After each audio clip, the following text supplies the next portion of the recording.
Revenge on a client who tried to throw me under the bus.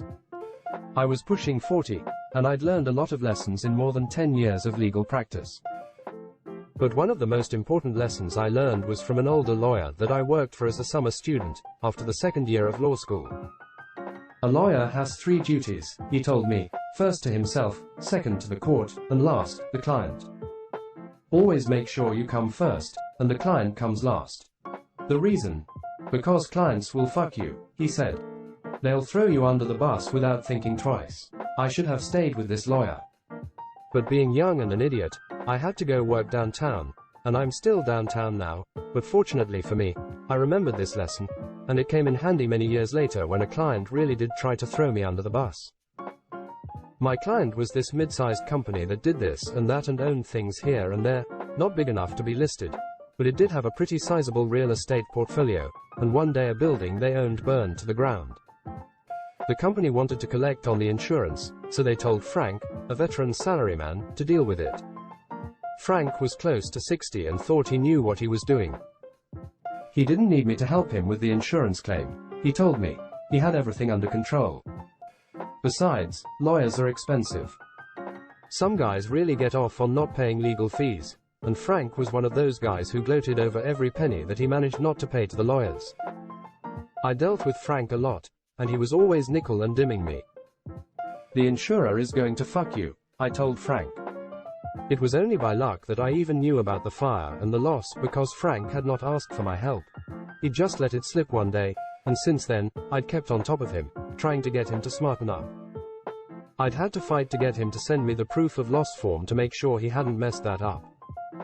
Frank fucked up a lot, and I wondered sometimes how he had a job. But the proof of loss was okay, at least, so that was one less thing to worry about. You don't know that, he said. I could tell he just wanted to get me off the phone. I'm paid to know when insurers are trying to screw my clients, I said, and the insurer is going to screw you. They've been stringing you along for ages with requests and questions and paperwork, but they aren't going to pay you. Not unless you sue them. But Frank said he knew what he was doing, that it was all under control, and besides, he got along with the adjuster so great. The limitation period expires in 2 weeks, I said, and once the 2 weeks pass, it will be too late to sue. The moment the limitation period expires, they will stop taking your calls. You'll get a final email saying sorry, you're out of time, and that will be that. Don't leave this till the last minute. Let me sue right now, and you'll have the money in no time. Frank was like, sure, fine, whatever, don't bother me, I got this, blah blah blah, and he got off the phone as soon as he could. I sent him the usual email with clear warnings and recommendations, which he ignored. I sent the email again, and then again as the limitation period approached, and again a couple of days before the deadline. I'm going to be at trial, and you won't be able to reach me, my final email said, but you have to sue. You have other firms on your list, so pick one and sue. He didn't bother to reply, and I went off to do my trial. The trial lasted a couple of weeks, and no email from Frank. Then a month passed, and another month, still no email. I figured he must have sorted things out. Maybe Frank was right after all, I said to myself, and then my phone rang. It was Frank. Remember that fire insurance thing we spoke about? We'd only spoken about it like a dozen times. I figured he was calling up to gloat, so I cut to the chase. So they paid out. That's great, Frank. You were right.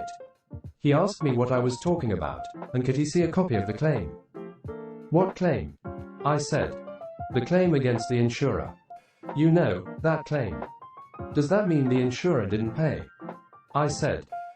He hung up on me, and then a few minutes later, my computer dinged, and there was Frank's email, talking about how we spoke, and he told me to sue, and he was worried when I hadn't sent him a copy of the claim, so he was following up to get a copy of the claim.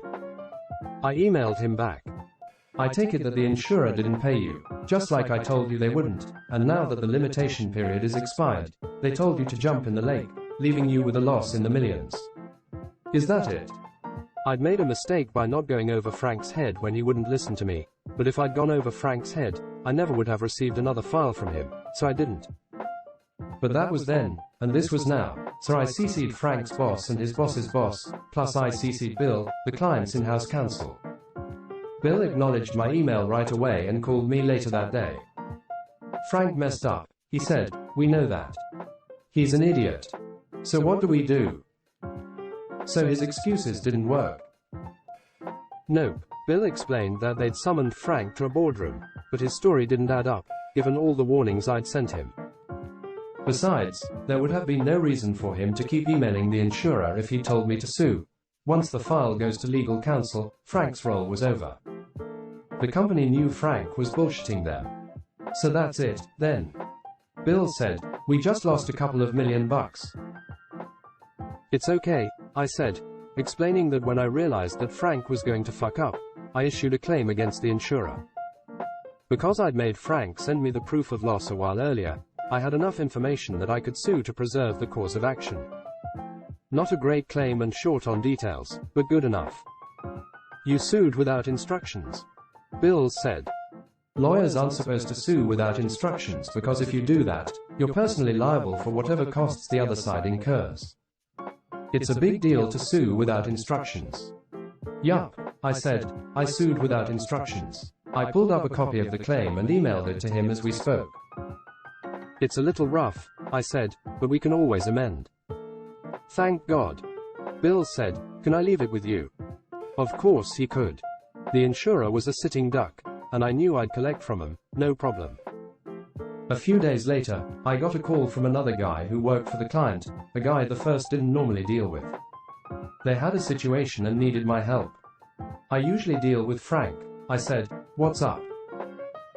What was up was that Frank got called into another meeting, and they handed him a one-page letter, and then he put his little office things in a box, and security walked him past his co-workers to the elevator and escorted him downstairs to the parking lot. Bye-bye, Frank. He was too old to get another job, or at least, not a decent one. It was a life-changing event for Frank, but for me, he was just an anecdote, a cautionary tale that I tell young lawyers sometimes over beers, maybe too often, because I'm getting on in years and I have my favorite stories. I wasn't trying to get revenge on Frank, not at all, and I would have felt a bit sorry for him if he hadn't been trying to throw me under the bus. But the guy who replaced him was great and never nickel and dimmed me, so it was all good.